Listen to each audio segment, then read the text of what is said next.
Good morning, good afternoon, folks. Welcome to Business Breakdowns Live, and a very happy Monday to you. We're excited for today's session where we've got Canva versus Adobe. So I'm personally really excited. Our management consultant, we use one of these platforms for our graphic design needs. I'll let you guess, but just excited for you to be here to learn from the management consultant team, to take notes, to follow along with us. A couple of quick housekeeping notes. First off, a quick shout out to those listening and watching over on LinkedIn Live, over on YouTube, over on Facebook, etc. We're glad you're with us today. Please use the comment feature to interact and let us know where you're calling in from, and we'd love to just get your thoughts and your engagement here on the session today. If you're on Zoom here and you're a black belt or a super prepper, we'd love to just see you, know that you're here, and give you a shout out. So rename yourself in Zoom, just add black belt after your name so that we can shout you out. Thank you for joining. Glad that you're here. One housekeeping note. We're going to be staying on mute for the duration of the session. Aside from, we'll do an intermission between these two business breakdowns where we'll take about 3 minutes of questions, and then we'll do another 3 minutes of questions at the end. And one request just from everyone listening and watching is we want to hear about one business that you admire and that you would want to see profiled. And so we take your ideas, your requests seriously, and we'll try to slot them in for a future business breakdown. So at the end, we'll ask for your one business that you would love to see profiled here.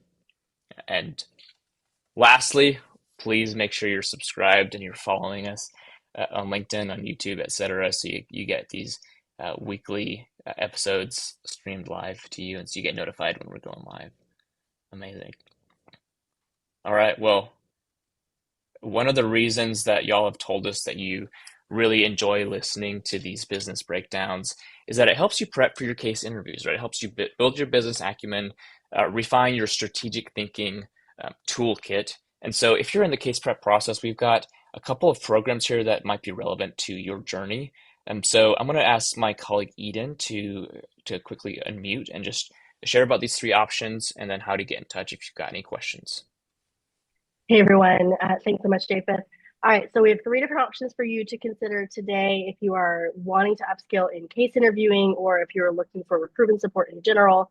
We have 1 hour coaching, which you can use just for career strategy. You can use it for case interview prep. You can run through a diagnostic case, see how far away you are from the goal, see if you even like it in general. The second option would be Black Belt, has 8 hours of one-on-one coaching, access to our digital curriculum, access to our communities so you can find peer support on top of resume and cover letter edits as well. So we want to make sure that your story on page and off page makes sense and that you are good to go end to end in your recruitment. Alternatively, we have Super Prep, which is like Black Belt but on steroids. It's 20 hours of coaching and it includes a 1 week consulting project that you get to be staffed on with an MDB team, team leader and partner. So we really encourage you to consider these if you're looking to recruit into any kind of management consulting role or internal strategy. And if you have questions about this, or if you're thinking, I don't really know if I'm the right fit for the industry, or I don't even know which option would be best for me as a personally, I provide 15-minute meetings and consultations. So if you are interested, scan the QR code or follow the link in the chat and book a meeting with me, and we'll get you going. Thanks so much. Awesome. All right. Thank you so much, Eden. Appreciate that. Well, folks, feel free to just engage with us in the chat here as we go through these business breakdowns. But I'm going to turn it over to Jenny Ray to introduce Adobe to kick us off. We've got kind of a legacy player. Adobe's been around for about 4 decades, and then we've got Canva, which has been around for just over a decade. And so it'll be kind of an interesting comparison between these two players. Jenny Ray, over to you. Good morning, good afternoon, everyone. I'm Jenny Roux, the Managing Director of Management Consulted, and I'm really excited today to introduce Adobe to you. You probably know Adobe, but maybe you don't know Adobe, and that's our goal of the session today, is to really get to know this organization, not just from a product standpoint, but more importantly, from a business strategy standpoint. If you were working at Adobe, which by the way, Adobe has an incredibly robust internal consulting practice. If you were working with a company that was advising Adobe, if you were working in an internal role inside a business unit at Adobe, what would you want to be thinking about, talking about, etc.? Our focus for this is to break down this business very quickly and very concisely. And our focus will begin with the key high-level data. Namaan is my colleague, is on the call, and he's going to share some insights about Adobe. He'll introduce himself in just a second. Then I'm going to come back and talk a little bit about Adobe's business model. Then we'll talk about key metrics for Adobe, and then finally a few hot takes. With that, I'm going to turn it over to Namaan to walk you through some of the business basics for Adobe. Namaan, welcome. Wonderful. Thanks so much, Jenny Ray. Really excited to be with you today. Everybody, if you don't know me, my name is Namaan. I'm the Chief Operating Officer here of Management Consulted, and I had a lot of fun diving deep into Adobe's business as we were preparing for today's episode. And I think everybody's heard of Adobe, but like Jenny Ray mentioned, you might not know it. So let me give you my one sentence overview of what Adobe does.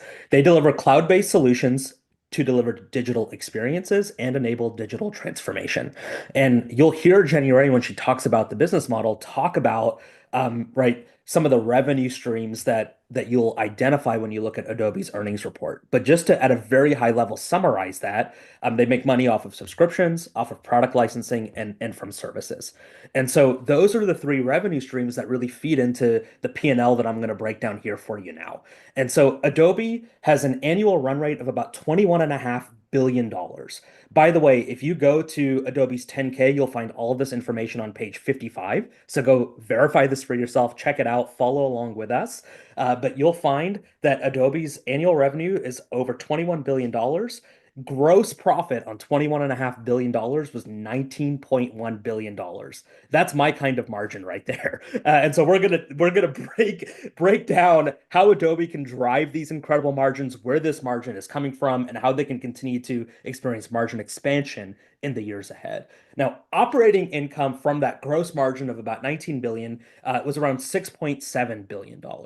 And so this operating income comes from around 37 million global subscribers and is generated from over 30,000 employees worldwide. And as Jenny Ray mentioned, Adobe has a rapidly growing internal strategy practice. One of the places right now that Adobe is hiring the most, outside of some of these AI engineering and architect roles that we may talk about as we move throughout today's episode as well.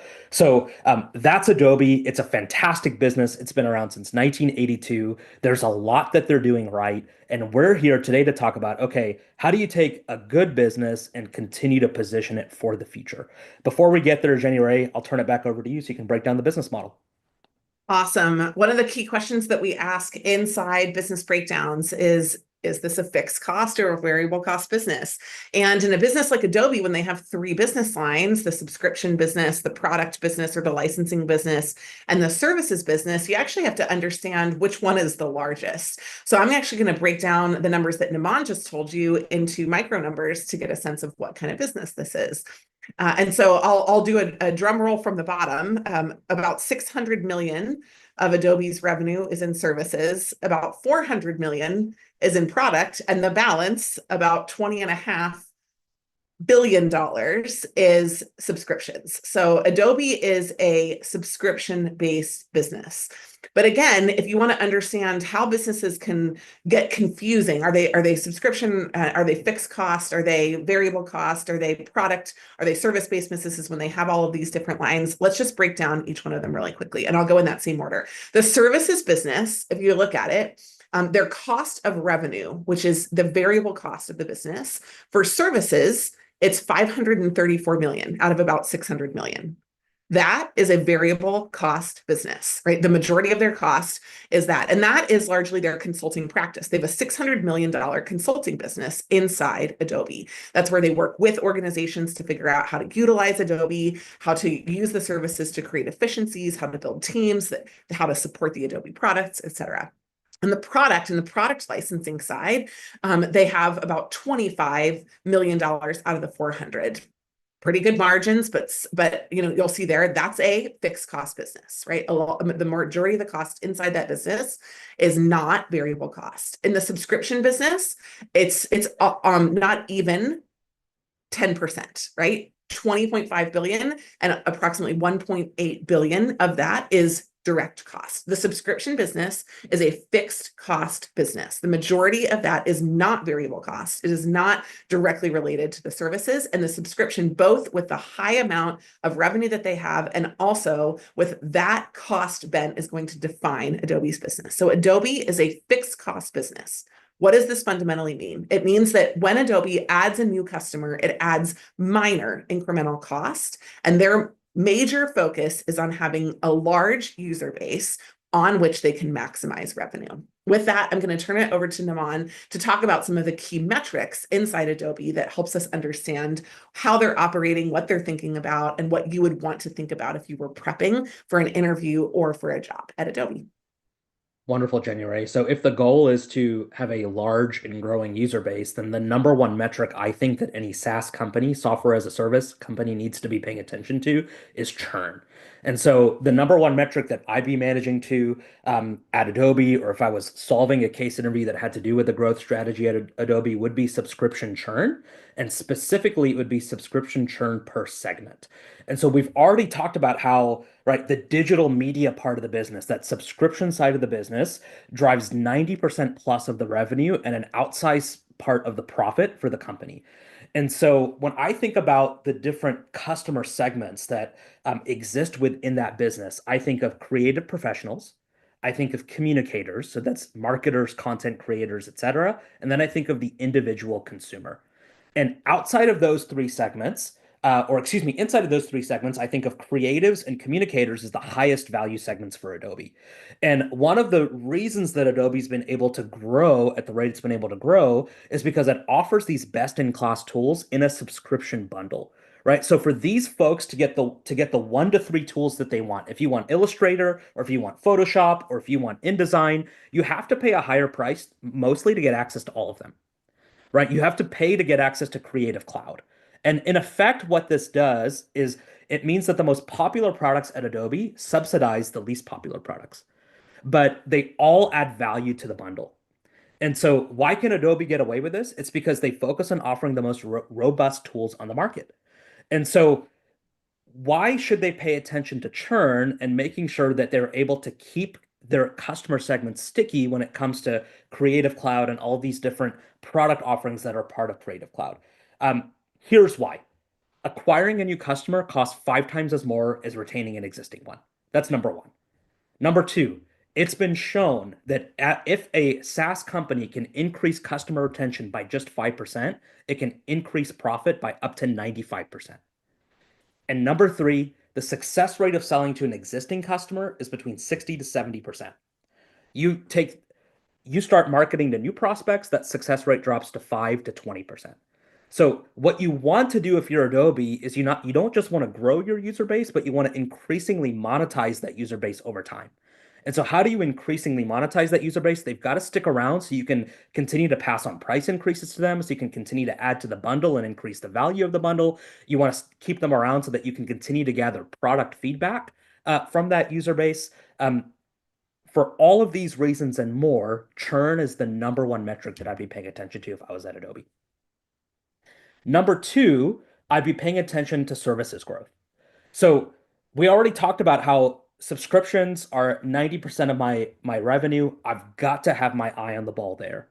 But where do I think outsized growth is going to come from Adobe in its next season?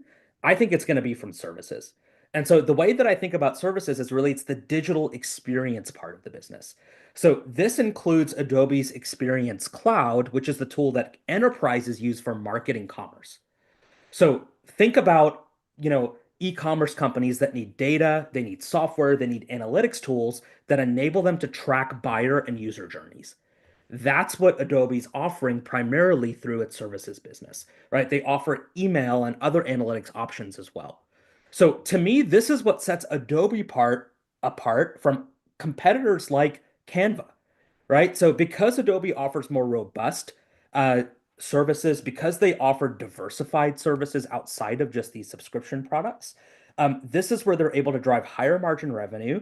They're able to drive contracts where they can increase the value of those contracts faster than they can increase prices on the subscription side.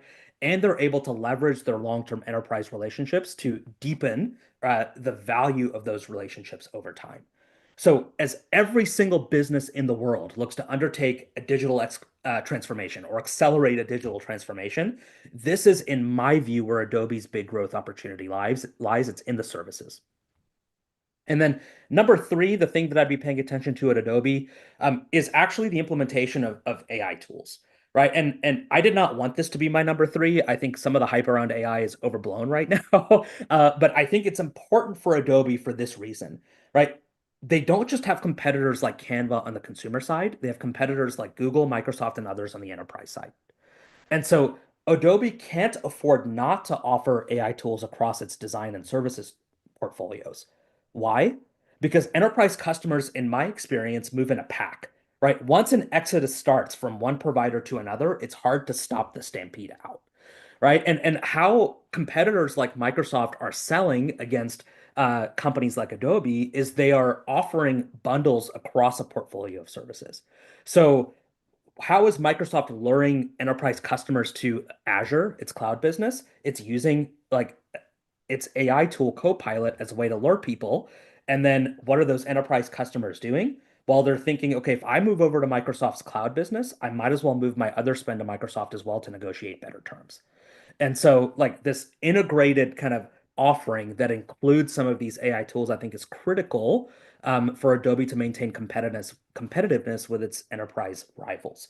So, if I was at Adobe, I'd be thinking about focusing on tools that really enable customers in the digital experience side of the business, the services side of the business, to gain faster and better insights. I think this is going to be mission critical for Adobe moving forward. Those are my three things I'd be managing to. Jenny Ray, how about you? Namaan, I'm mad at you for stealing one of mine. I should have never let you go first in this episode. So I'm going to pivot just for interest sake, because of course there are 50 or 100 key metrics that you'd want to think about in a business like this. But one thing that I think I just want to frame on this is that our company had a conversation in December. We had an event called Defend the Spend, when everybody had to bring what they are spending money on from an enterprise or a SaaS perspective. And they had to not just explain what they're using it for, but why it was necessary for the business. And the seed of this episode actually came out of that conversation, because we at the time used both Adobe and Canva. And we were considering whether or not we needed both of them. And it really helped me to highlight what it is about Adobe that makes it a superpower company, and a couple of the metrics that I'm about to share. So my first metric is actually usage days per month. Usage days per month. One of the things in Defend the was much Spend better was if she around can. the issue. I'll just say, okay. One of the issues in Defend the Spend was around the issue of how often someone was actually using one of the programs. And so, Namaan, I think a predecessor to churn, which is the one that I was going to talk about, is how much usage you're actually getting, not just in across the platform in general, but on specific portions of the Adobe platform. Now, Adobe years ago renovated its business model. It used to be you can buy a license and you can use it forever, just like Microsoft was. You could buy a license for Microsoft Office, you could buy a license for a Microsoft operating system, and then they moved to a SaaS model, and it was largely predicated on this. People use it all the time, therefore they are willing to pay repeatedly for the continued usage of it. But I think that when you're assessing actual potential risk to Adobe's business versus real upside and potential, usage days per month is the number one. Where do you invest in your programming? Where do you invest in collaborative tools? And I think what you would find is that a lot of the stickiest things inside Adobe are integrated pieces. You could use DocuSign in one place, but if you use Adobe's tool, that's powerful. If you are doing design, you're going to want to use InDesign. You're going to want to use Adobe Illustrator. They're still best in class in the market, but I would want to see the data that proves that out. And I would want to make sure that a large portion of my subscribers were actually utilizing my programming. And I would want to fashion messaging around how to better use the programs that were there. The second metric that I recommended looking at was fixed cost as a percentage of revenue. One of the things that's very interesting about competitors like Canva or other design programs in the market is that they have an increase in the features that are available, largely sourced from a creator pool. Adobe has fewer of these. And so what Canva has done to manage that is that they actually keep a royalty pool as a percentage of their total revenue. But if Adobe doesn't have those systems in place, I would be concerned that they would think about adding value to the platform, and that would add extravagant cost and then actually really eat into their margins. So you'd have to be very calculated about the way that you manage that fixed cost as a percentage of revenue. That subscription business is such high margin right now on the variable side, but you could really bloat your fixed costs in order to support it. So I'd be super concerned about that. The third one that I would be interested in is actually price sensitivity. My expectation is that Adobe is actually underpricing their products right now based on the value that they offer to their markets. And you can grow revenue in one of two ways. You can grow subscriber usage, which will almost always be the number one metric for a fixed cost business like this one. But also, as Microsoft has proven, you can take price and you can take it pretty consistently. And if you're able to do that, you can really substantially grow revenues and add value to your overall platform. So when they're thinking about investments, I suspect that Adobe has more price taking capabilities than they're taking right now. So I would want to do some tests on price sensitivity for both adoption and in the churn process to verify whether or not we were actually at optimal pricing right now. Those are the three metrics that I would look at. Namaan, back to you for a couple hot takes. Yeah, I love it, Jenny Ray. So for me, if I'm Adobe, I would stay away from the temptation to democratize design, right? I think what a lot of what's happening in the space right now is the addition of AI and other kind of automated types of tools that make the design, the editing, the coloring process easier. And I think there's space for that with Adobe's consumer, like core customer. But I think that they risk going too far and turning into a competitor like Canva, which is not what their core customer is looking for, right? Their core customer is looking for a robust set of tools that are built for professionals, not necessarily a set of tools that makes that dumbs down like this highly specialized process. And so I think that one of the temptations and a conversation that's probably been happening inside of Adobe recently is, okay, right, how do we grow our user base? Well, let's make it easier for everybody to become a designer. Let's make it easier for everybody to become an editor, right? And I think what I would be thinking about is how do I double down on my core customer? And then how do I make Adobe the place for people who actually know what they're doing? I think that's the kind of like brand moat that's sustainable. I think that's where you're able to drive some of that pricing power, Jenny Ray, that you're talking about. And that's how you're able to really understand what it is that your core customer wants. Make Adobe the platform for professionals, not the platform for everybody. That would be, I think, my hot take in terms of how I'd be thinking about brand positioning here over the next 12 to 36 months. Namaan, the spoiler alert for this is that our company actually decided to terminate our contract with Adobe, and we are solely moving over to Canva. I want to just support what you said. We are not their customer. I think that is fundamentally what ended up happening. And if we were, the following would have happened. This would be the innovation that I would make, just to double down on what you're saying. We would have loved potentially to have access to a high quality designer that we could have had as a fractional designer. When we do design, it is completely separate from Adobe. Those designers are using Adobe, but we're not finding them through Adobe right now. And so if there were a way to create more stickiness on the platform, because people that we were using required us to have an Adobe Cloud, if we were able to expand onto their team, I think there would have been a very different business use case for this. But we are fine in the digital space with a good enough design model, and we were therefore a Canva customer. So adding on to the services business, but really providing that platform for designers to gain more business, bringing more designers into the platform and into the ecosystem, creating real stickiness in the way that they manage their agencies, as well as the way that they manage their individual projects, I think could be a really powerful growth unlock for Adobe as well. So yeah. Absolutely. Well, we'll wrap this up. If you've got questions about Adobe as a business, I just want to say it was really impressive to take a look at their business. It's kind of startling how much people are in general willing to spend on these services. And also, it's really, really valuable to piece apart the parts of Adobe that really have no peer in the space. And I'd really encourage you to look at that, not just at the surface level of where the competition is going in the market as a whole. This is a great example of a fast growing market in which Adobe actually has a continued advantage because of some of its peerless pieces of the business. And so you could get startled into thinking like Adobe will be gone in 4 or 5 years. I'm sure that people at Adobe are waking up worried about that too, but I see a lot of growth potential and a long future for Adobe. Amazing. All right. Thank you so much, Jenny Ray and Namaan. So we've got about 4 minutes for questions. So two ways you can do that. Number one is just to type it into the chat, whether you're on Zoom or over on LinkedIn or YouTube, etc. Just type those in the chat. And I'll feed them to Namaan and Jenny Ray. Number two is if you're on Zoom, just raise your Zoom hand, and we will call on you. So questions about what you just heard, questions about case prep, fair game, questions about Adobe, fair game, bring them on. So first question here from YouTube, shout out YouTube, was how do you find the all this information on the financials of these companies, right? Like, do you just like Google it? Like, do you have to be, an investor? How do you get all this information?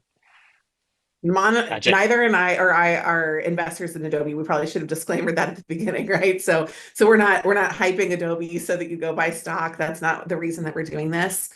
We use public information, and we actually almost always start with a industry overview written by someone in the banking space. Then we move to the 10K itself to bring facts to the story, and then we go back to comparison. So my research process for this in general took me under 30 minutes. And that's exactly what I did. I looked at a bank report. I think mine was maybe Credit Suisse. It was looking at Adobe. It was a pretty high level summary. Then I went and I looked at the 10K, saw the services breakdown, and we'll link to all of this in our episode. So if you're not registered on YouTube or if you're not registered as a subscriber on our podcast, please do that because we'll have all the links for you in there. And then after that, I went back and I looked. I actually was like, why should I buy? I thought about it from a customer perspective. Why should I buy Adobe versus Canva? And I was able to find some really clear reasons why Adobe is differentiated and powerful in the design space, just as Namaan mentioned. Namaan, anything different that you did here? Yeah, I just want to clarify when you say bank reports, I think what you're talking about is like analyst reports, right? So like Correct. so Yes. banks have analysts that are covering sectors and covering companies, like that's all they do all year round. And so they're putting that their analysis out for the public to consume, right? So that you will invest in a particular stock, right? Like through that particular financial institution. So like analyst reports are what we're actually talking about. That's number one. And then number two, I think what I like to do beyond looking at business from a customer perspective is compare in my own mind the business I'm looking at to other businesses I know better, right? And start to think about, okay, like, oh, there's a part of our business that was software as a service, right? What did I think about when I was managing that part of the business? Or, you know what, Adobe reminds me of Microsoft. What do I know about Microsoft? Let me start with a hypothesis and then go really pursue it a little bit and see if I can confirm or disprove some of what I'm thinking. So I think a part of this process, like to be able to break down a business fast, you have to be willing to be wrong. And so like come with a point of view. What do you think about the business? Then go confirm or disprove it. Uh, and that will get you in the right path much faster. awesome. Thank you both. Oh, we got one more question. Mark here over on Zoom. Hey, Mark, thanks for joining. He just has a comment here. He says that Adobe almost offers too many things, too many tools. They have like 4 to 5 tools that do like almost the same thing, and they could potentially reduce the number of tools to make it a little bit more simple. Mon, do you have any like perspective or insights you would add to Mark's comment here? I do, Mark. So I personally agreed with you, but I'm not their customer. And my guess is you're not their customer either, right? So like when you're like more like of a professional designer, editor. I don't even know the right language, right? But like when you're in that professional segment, I You're think not there cool are. enough, Namaan. You're not cool enough. I'm definitely not hipster enough, right? And so I think that there are nuances between InDesign, between Photoshop, between Illustrator that I actually am not in the space enough to know, but there's a reason that those exist, right? And so that there's a value proposition for the advanced user that exists, that I think makes the case for an enterprise license easier to make because there are different functions inside of an organization that can use those different types of software. And it, I think, also is easier for the individual designer, consumer, or agency to subscribe to Creative Cloud as well because they're able to kind of do the nuanced type of work that they need to do with one subscription, with one suite of products, instead of having to go four different places to find like some of the features that they'd be looking for. That's the way that I'm thinking about why some of their products don't seem to be differentiated. And that's why I think they still exist. I'll just tag one last thing onto this before we move on. When I was at Bain, one of the things that I always found incredibly interesting is that there would be the things that someone offered versus the reasons that people buy. They were not necessarily the same. And so the reasons that people buy Adobe, that is part of their services business, that their role is to basically have a pulse on that 100% of the time. Every moment that they wake is to understand why people are buying and why people are staying with them and why they're not leaving. And if they're leaving, why they're leaving, and filling in those gaps. And so sometimes what they offer is part of the reason that they buy. And so it's possible that there's one ancillary use case for one person that helps get it over the edge. But again, I would go back to my usage metrics. When they're building out programs, they're going to think about that differently than why someone buys. All right. And I've linked to Adobe's 10K annual report here in the chat and on all platforms. And so please go check that out and kind of go to page 55 and you'll kind of find some of these raw numbers. Okay, amazing. All right, well, hey, time to break down Canva. I'm excited to kind of hear y'all's takes on how how this organization is different and similar to Adobe. And so, Naman, I believe it's to you to kick us off. Wonderful. Well, welcome to this episode on Canva. For those of you who don't know, Canva is an online design software and print shop, really. And it's a little bit different than competitors like Adobe because it makes money by offering a freemium model, right? So there are users that can access basic design features for free on Canva. By the way, it's completely cloud-based. And then there are premium offerings that are available through like a Canva Pro plan or other enterprise type of offerings that you pay for on a monthly or annual basis, right? And so these plans offer advanced features, access to larger library of design elements. They allow you to collaborate with a team. They offer greater cloud storage. There's a lot of features that you can pay for as an add-on on Canva. And so one of the other things that I think really sets Canva apart is that they offer a program called Canva Creators. So this is where designers can upload their work to the platform, and you as a user can pay to utilize a design that somebody else has created. And so we're going to talk today about Canva, this cloud-based design software, and really why it's a fantastic company, why it's experienced outsized growth over the last decade. What are some of the metrics that we'd be managing to inside of the company if we were sitting inside the strategy team or if we were asked to solve a case interview that had to do with Canva. And so where we're going to start today is we're going to start with some key metrics just to lay the foundation for where the business is at today. So Jenny Ray is joining me today. I'm going to ask you, Jenny Ray, to break down some of those key metrics and just give us a rundown of where Canva's at. Awesome. One of the things that we're doing across both the live and also all of the streamed platforms afterwards is just asking, what do you use? Do you use Canva? Do you use Adobe? Do you use another software? And not just usage. What we're really interested in is what do you pay for? Because we're going to use that as a microcosm of some of the interests that we have. So if you're joining us live, if you could please add that into the chat on the platform that you're joining on, that'll be really interesting for us to know. Canva versus Adobe is part of the framing of our conversation today. So I'm actually going to share a little bit about the data when we're talking about Canva, because I think it's important. It really was birthed because there was a space in the market for creators who were not professionals to create professional looking designs. I will not say professional quality, because actually one of our insights from Adobe is that these are not the same quality. They're not the same vector quality. They're not the same editable quality as an Adobe design, but they are very, very close and they're very easy to use. So after being founded in 2012, Canva really experienced explosive growth during the pandemic.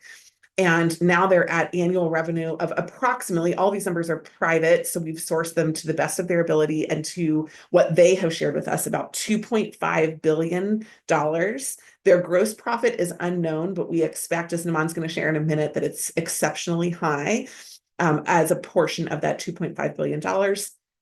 They have around 220 million users globally, but that's all users. What's really important to note is that they have about 22 million paid subscribers. That's actually a very high percentage in a freemium model, 10% of your total user base as the paid users, but that is a very notable number because when we're looking at this versus Adobe, the number of subscribers is really closer to on par than the number of actual users. It's a big part of the engine of Canva's business is their freemium model. In addition, they have about 4,500 employees, which is much, much smaller than Adobe's organization. So, Namaan, I'll kick it over to you just to talk about what the heck is the business model for Canva? How to, if you wanted to, figure out what they were doing and why, can you help us break that down? Yeah, absolutely. Well, you can really quite quickly identify a company's business model by looking at its revenue drivers and its cost drivers. And so a couple of the revenue drivers for Canva, number one, and primarily it's that subscription revenue for the pro and the enterprise options on the platform. So you can pay to unlock additional features. Number two is they actually monetize their community through this Canva Creators Program. So that means that the burden, the cost burden specifically of developing new designs isn't on Canva internally alone. They're also distributing that burden across their community and allowing designers to develop templates, allowing designers to create different types of visuals, upload them to the platform, and then take a cut of the revenue whenever somebody decides that that's the kind of design that they would like to use for whatever their use case is. And so that's another growing revenue driver for the company.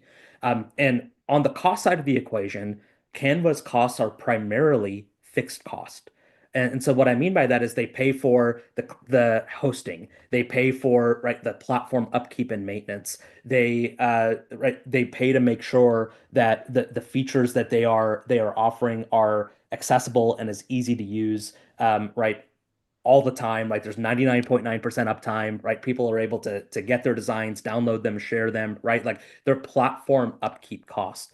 And so that means that for every user that Canva adds, there is very, very minimal incremental cost to them.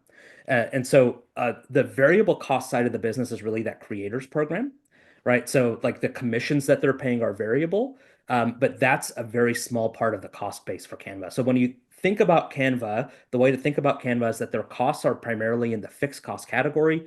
And so if your costs are primarily in the fixed cost category and you're a software as a service company, that means that you're looking to add users as quickly as possible. You're looking to add as many users as possible because there is not an incremental cost to delivery. And so in a nutshell, that's Canva's business model. With that being said, Jenny Ray, how would you manage the business? Yeah. Namaan, can you just actually highlight one thing? Because I think this will be important when we're talking about the metrics. Can you talk a little bit about how Canva pays its creators? I think this is incredibly important. And also on their revenue side, is it flat rate or like if I want access to tool 1B, do I have to pay a direct fee for that? And again, like just comparing this to what people may be more familiar with in something like Adobe, I think this is a really helpful piece of understanding that part of the business model because that's going to tie directly into some of the metrics. Yeah, absolutely. Canva's a flat rate. So the only differentiation that Canva offers is do you want to subscribe month to month or on an annual basis? But you cannot like single out a particular tool or feature and say, hey, I'll pay an a la carte fee for that tool, right? So it's a flat fee, it's a flat rate.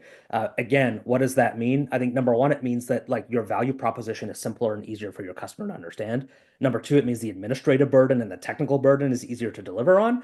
And then number three, it means that your more popular features are subsidizing your less popular features. So there are a lot of reasons for Canva to offer a flat rate. That's number one. How do they pay creators? So what happens is, let's say, Jenny Ray, you're a creator and you're a I wonderful am a creator, designer. Yeah, Namaan. yeah. I'm not a So, wonderful designer, but let's imagine. so let's say you designed like a 2025 kind of like personal planner type of template, right? And like people want to get on Canva and they don't want to create their own personal planner. They can go through Canva's library. If they find Jenny Ray LaRue's design and they're like, this fits my use case exactly, then you have worked with Canva to set a price for the download of your template. Let's say it's $5, right? And then you would get a fixed percentage of that purchase as commission for somebody purchasing your template. So that's the way that they're monetizing. They're helping creators monetize their designs, and that's the way that they're monetizing kind of the collective efforts of their community. Love it. So one of the things that I just want to talk about, what I'm talking about, the key metrics, is this freemium model of Canva.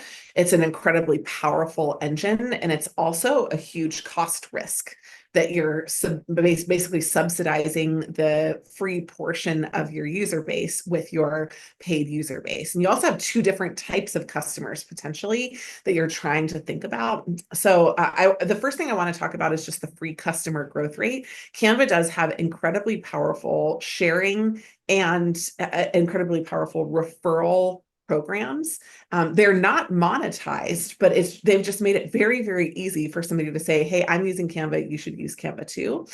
So their free customer growth rate, I think, really speaks to the potential inside this market and user adoption that is growing the pie. This isn't stealing directly from someone like Adobe. This is making Jenny Ray, who was never on Adobe because I didn't need Adobe Illustrator because I didn't know how to use any piece of it, and I have no moment of design in my little pinky. The free customer growth rate brings me into the fold, and it adds to a market that did not formerly exist. So that's one of the things that I think is really important to know. What's their free customer growth rate? Because if we're able to keep at least a very similar percentage of that as paid subscribers, that's going to be our direct relationship to those paid subscriber users. The second piece that I would look at is the cost per pro customer. My expectation is that a pro customer who's paying is likely to use more, both pro features, which are likely more expensive for me to pay out to creators, and more features in general. So I'm going to want to keep an eye on how much my pro users are actually spending, because I've got a two-sided marketplace that I'm managing inside Canva. You have the benefit of not having to really create one thing in-house that you need to present.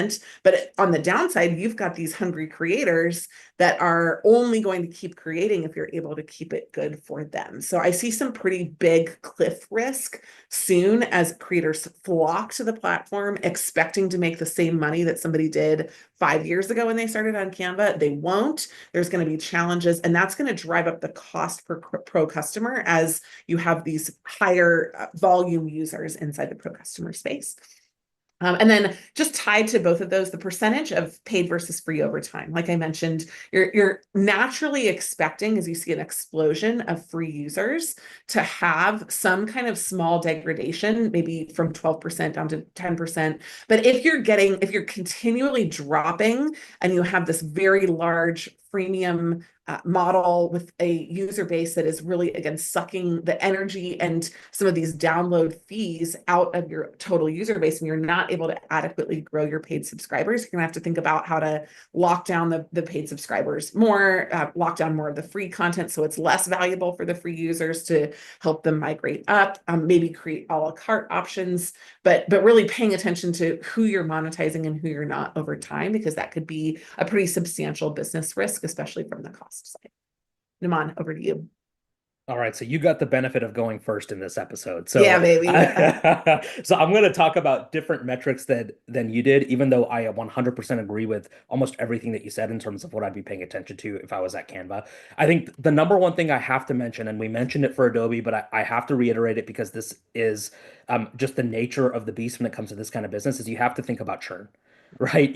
And specifically, I'd be thinking about churn inside of my Canva Pro tier. So this is the primary, from what we can tell, the primary revenue and profit driver for the company. And it's kind of professional designers and small teams like the one that we have at Management Consulted that are drawn to this pro plan. And so we've already talked about this when we talked about Adobe, but I think it bears repeating. It is much, much easier and cheaper to work to keep existing customers than it is to acquire new ones. And so I mentioned these stats when we talked about Adobe. I want to mention them again just to reiterate them. Acquiring a new customer can cost up to 5 times more than retaining an existing one. That's number one. Number two, even a 5% increase in retention can drive up to a 95% increase in profit. And then number three, you have like a almost 4x greater likelihood of selling to an existing customer than you do of selling to a new prospect. And so when you think about increasingly monetizing this customer base over time, retention is a key part of that strategy. One thing I'll mention here about Canva that I noticed as I was exploring the platform again is that like their cancellation page is best in class. Like, and the reason I say this is a lot of companies pay attention to what their sign up page looks like. They don't pay a lot of attention to what the cancellation page looks like. But if you work for or run a SaaS company, you need to go check out Canva's cancellation page. It's one of the best kind of user experiences that I've seen in terms of personalization. Here's how much you used Canva in the last year. Are you sure you want to cancel? Right? Here are the new features that have been added to Canva. Since you subscribed, are you sure you want to cancel? We can talk more about kind of cancellation strategy and the importance of churn on a separate episode. But you can tell that Canva's paying attention to churn by how much effort and time they put into the cancellation page, which is not what a lot of people naturally think of in terms of where I should be spending my time if I'm running a platform or a business. So go check it out if you're a subscriber and see what they do to try and keep you. So churn is number one in terms of the metrics I'd be paying attention to. Number two is my week one retention rate. So week one retention is the percentage of users who publish a design within 1 week of signing up. And so why do I pay attention to this? Because it's predictive of longer term retention. This goes back, Jenny, right, to your conversation around right usage, right? So if I don't just want you to sign up for a free account, I want you to publish a design. And if I can get you to actually take advantage of what you've signed up for, you're going to stick around. Secondarily, related to week one retention, be paying attention to activation, right? And so this is not just publishing a design, but it's like how many people, even on the free tier, like create something after they sign up, right? So my goal isn't just to get people in the door. My goal is to get them to like explore Narnia once they're through that wardrobe door, right? Like getting to Canva is not enough. Starting to explore inside of Canva's world is really kind of where the magic unlocks for them and where they start to see like the potential for conversion to a pro account, where they start to see increased retention. There are real correlations between week one retention and activation and longer term retention. And then number three, I'd be thinking about enterprise plan growth. So we talked about when we broke Adobe down, like this is kind of more naturally Adobe's core customer, right? This is not Canva's core customer, but I do think that there is opportunity for growth for Canva inside of the segment, specifically for small to medium-sized businesses, right? So enterprise customers are the most lucrative on a per user basis, and they are also the stickiest. Like there are higher switching costs for enterprises than there are for individual consumers. And so we've already talked about how Canva is a primarily fixed cost business. So that means that the higher price point you can charge at the enterprise level is almost all accretive to the bottom line. It's almost all margin. So there are extra features that are available to enterprise plan customers, but they are fairly low cost to deliver. So growth in this segment has a large effect both on top line and bottom line growth. Right. And then a second order effect of this is that the users that are a part of enterprise plans, will start to use Canva in their personal pursuits as well as they become familiar with the platform. So you can actually use like the enterprise plans that you offer almost as it's getting paid to market to a user base you haven't had access to before. And so I'd be thinking about growing my revenue specifically in the enterprise segment as well. That's how I'd be thinking about the business. January, what are your hot takes for the future of Canva? I have one, and this is from a user experience perspective. So thinking about the business portion of this, I think that we could probably get a little bit more advanced with it, but I'll give a quick example from my personal life. I run a winery. Namaan, by the way, one of the key metrics of our winery is the person's second visit. How quickly can we get them to return a second time? Because we're more likely to have long-term customer retention in our wine club if we're able to get them back, maybe for another event or for a members dinner or something like that. So I think that's really, really important. And I was just thinking about the fact that when I'm running the winery, I'm basically creating a set of marketing tools for my winery on Canva. And Canva has not prompted me or asked me to either name these in a certain way that would be helpful to other winery users or to upload my own designs onto Canva for later utilization. And I recognize that like this is a very micro case, but thinking about it in the macro,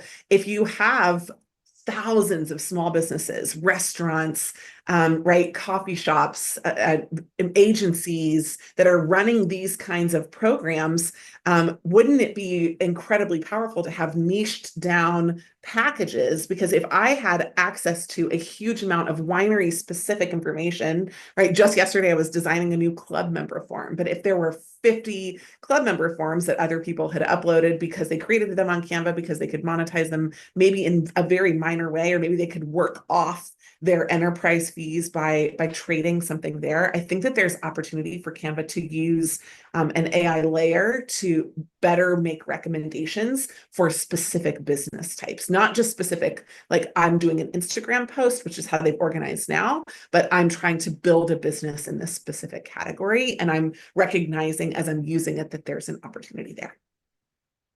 I love it. I love it.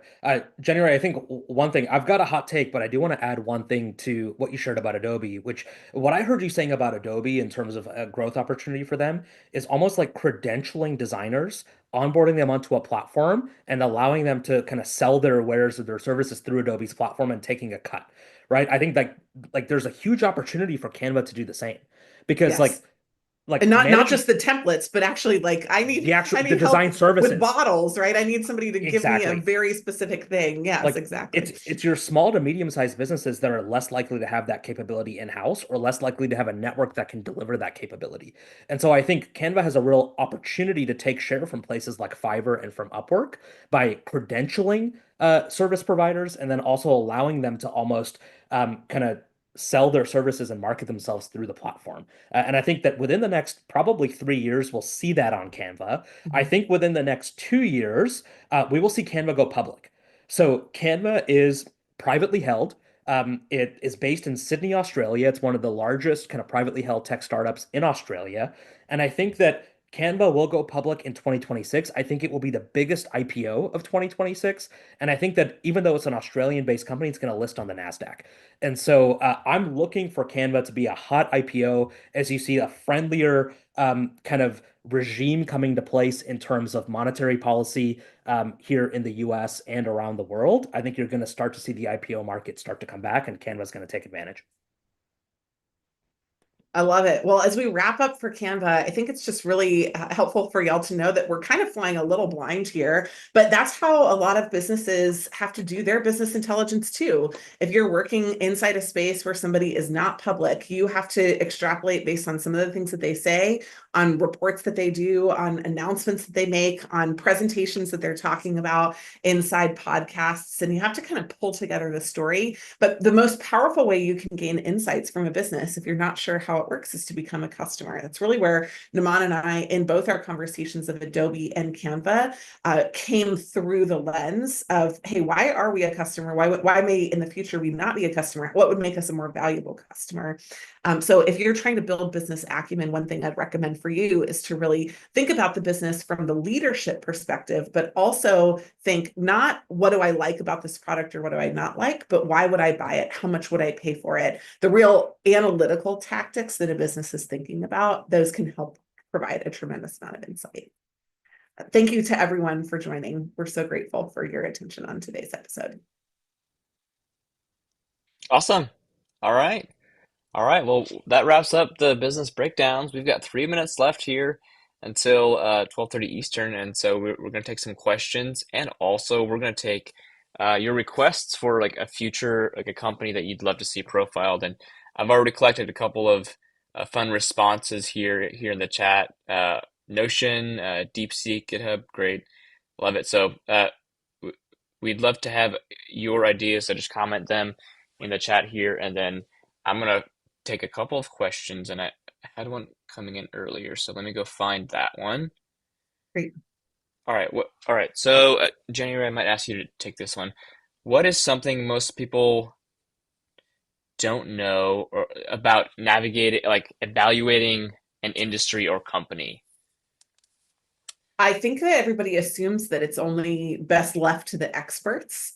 But one of the things that I learned when I was at Bain is that there are no experts in a space. And one of the ways I figured that out is that we would talk to 3 people at different banks that all were creating analyst reports on the same company and the same industry. And guess what? They did not converge. They did not have the same price estimates. They did not have the same, and they all had access to the same type of information, but there is a layer of insight that is added to every portion of information. So the way that you get good at this, the way that you think through this is not by assuming that there's an expert, but by developing a point of view and putting it out in the world. And you'll get slammed for your point of view. You'll get questions about your point of view, but that's how you get better at it. It's not pursuing perfection. It's pursuing an angle, a point of view, and a perspective that's really strong. This is some of what we teach in our corporate training. A lot of people are afraid to take a point of view because they feel like they can't back it up, maybe in light of some phantom perfect world where somebody else could back it up in a different way. You just have to be able to back up your ideas. They do not have to be perfect and they do not have to last forever. So that's what I would encourage y'all to do, is just to take some risks when you're putting ideas together. Namaan, you want to add to that? Yeah, one thing I'll just add to that is a lot of people fall for the shiny object syndrome, right? And it's like, well, this is the new thing that's happening in the sector, right? It's AI this, it's AI that, right? That's like the buzzword of the day, right? But ultimately, the goal of a business is to return shareholder value. So if you can't key in on revenue drivers and cost drivers, you're not starting in the right place. So if you're looking for like step 1A, okay, go figure out how this company makes money and what costs this company money and go from there. That would be some of the advice I'd give if you're looking to start breaking down businesses for yourself. I love it. All right, well, that brings us to the top of the hour. These breakdowns will be out on the podcast here in the coming days and weeks, so make sure you're subscribed wherever you listen on Apple Podcasts, Spotify, Google, etc. And stay tuned to your email for notifications about upcoming events and opportunities to engage with Management Consulted. And last but not least, please send us your companies that you love profiled and reach out with any questions. We're always available. Namaan, over to you to send us off. Wonderful. Thanks everybody for joining us today. Really enjoyed your engagement, and we'll talk to you soon. Cheers.